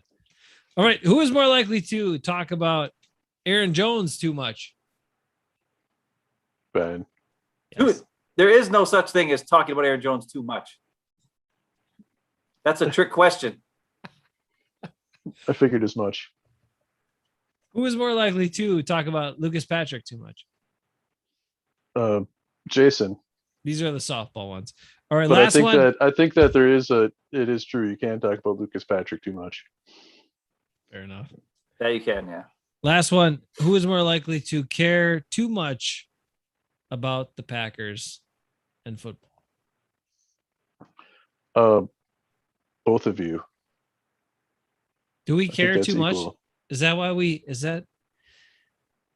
get so upset? Why we kind of pick at things sometimes and we just care too much, guys? I think that's true. I think so. But, given the fact that I witnessed you two break out into a wrestling match arguing about Edgar Bennett or something stupid during one of the playoff games, some insider info, but I think you're both equally guilty of that one. Passionate, right? Are you that passionate that's about it. the Raiders? When you get together in your Raiders forums, do you get this fired up about talking about Raiders? No, because it's a lost cause. All right. I got a special treat Uh-oh. for anybody who's still there. Whoa. Whoa, wait, hold on. Could be. That's trippy. I got to take this off here. Hang on. I kind of saw it. It was like a ghostly image coming up out of your chest. Here we It was go. magical. Whoa. Look at that. Happy 30th, Ben. Where did I was that going come to say, from? that's an antique. That's from almost 17 years ago. My mom, I think, and my dad was probably there, but mom's more of the sentimental type. I'm pretty sure mom orchestrated this one. Waited in line when Don Mikowski was signing autographs someplace and got him to sign this one for me. The Magic Man, the greatest quarterback in Packer history that actually played in the real game. The greatest quarterback in Packer history would be Matt Hasselbeck, but he didn't actually play in any. He didn't actually start any games. But the greatest quarterback to ever start a game, the guy who brought energy and life back to the Pack, this guy, because he was magical. The greatest moment in Packer history. Last week, what's his face? Andy Herman was talking about the greatest moments you ever had as a fan, or what your favorite moments are in Packer history, blah, blah, blah. Mine would be the instant replay game against the Bears. Because we'd watched the Bears kick the crap out of the Packers so many dang times in a row. And that game and that one play where the Magic Man found Sterling in the end zone, on that 4th down play after he scrambled to the right and threw it almost out of bounds, but he was in the air, threw it, and his arm before he let the ball go was still behind the line of scrimmage. Beautiful instant replay game. The Magic Man Sterling, 1989, my favorite Packers season. They didn't even make the playoffs, but that was when it all started. My love for the Pack that would never go away was the Magic Man. Look at that. Magic Man. That's pretty awesome. I'm gonna rival that with one thing. I showed this before, but it's still really important to show. And that's an Ursan Ilyasova bobblehead. Oh my God, that's not what is that? Not Is he number signed. 7 too? Not signed. He was number 7. Well, there you go. That makes sense. He was number 7. And this is a position he was in often right here. I'm not sure. I think when he got a rebound maybe or was going to Catching go it up for a before he shot. passes it to somebody else. Yep, it looked the same. But that is a big one here. Ursan. That Are is you very saying that similar. my autographed picture from Don Mikowski is equal to some crappy random bobblehead of Ursan Ilyasova that you got for free because nobody wanted it? I don't think those are equal. I will see your Ilya Oh, and raise you the signed Gravedigger Whoa! my parents got for my kid. Yeah. Nice. Man, he was huge. grave digger. And he had those giant shoulder pads, which even made him like everything big and massive on him. Yeah. Impressive. Cool. Forgot how round he was. Yeah. I was They an just don't idiot. have players like that anymore. I was an idiot for not like, I mean, we weren't supposed to do this, but I could have done like other guys had, when we had the Packer day with Project Home, other guys brought stuff around, had people sign it and stuff. Like one of the guys brought this Packer helmet and had Jerry Kramer and Dave Robinson and some of these other people sign it. I will forever regret not bringing something, a slab of wood, something to have Micah Hyde sign. That would be my most valuable sports piece ever at this point. Hey, make it an individual one on Rick and have him show that again because I'm watching the live feed and Check it out. You got it on Blabby Blab, so we got so Oh. excited that it just took it off the picture for Okay. most of it. Gilbert Brown. Rick, talk. Rick talks, so it shows you. There's Gilbert. The signed Gilbert Brown portrait that my parents got for my kid. Except there's a lot of reflection. It's all right. Still looks good. Plus, you can see my big fat head right underneath his 93. There you go. Nice. The Gravedigger. All Very valuable nice. items that we showed tonight. No, Ursan Ilyasova is not a valuable item. Rick, yes. Autographed Gravedigger, yes. Autographed Don Mikowski, personalized to me for my 30th birthday, yes. Some random bobblehead of Ursan Ilyasova somebody was going to throw away that you just got before they threw it away. Not valuable. Sorry. One man's trash is another man's treasure. I Good guess. point. More like Enjoy- more like 99.999% of everyone's trash is one man's treasure, is what it really is. Enjoy the preseason game against the Jets tomorrow, 3:25 from Lambeau Field or on your TV. And I'll be watching. I hope I see better offensive line play, that's for sure. And more attacking from the defense, so we'll find out. Rick, thanks for hanging out, answering all those great questions. This is a And long the one. And the bad ones too. Ben, How are we thanks ever going for to your make work. those YouTube shorts? I don't think it's going to happen. Mom still loves Gilbert Brown. She puts it in the chat. Oh, So, yeah. there you go. Yeah. We all doesn't? do. Who All right. doesn't? We're all out of here. Giannis owning more of Milwaukee now. Just Hey, remember you just that said too. we're done. We got to end. Let's go. All right. I got to peace go to out. work at 5 in the morning. Nick gets mad. Have a great Nick weekend. does get mad. Rick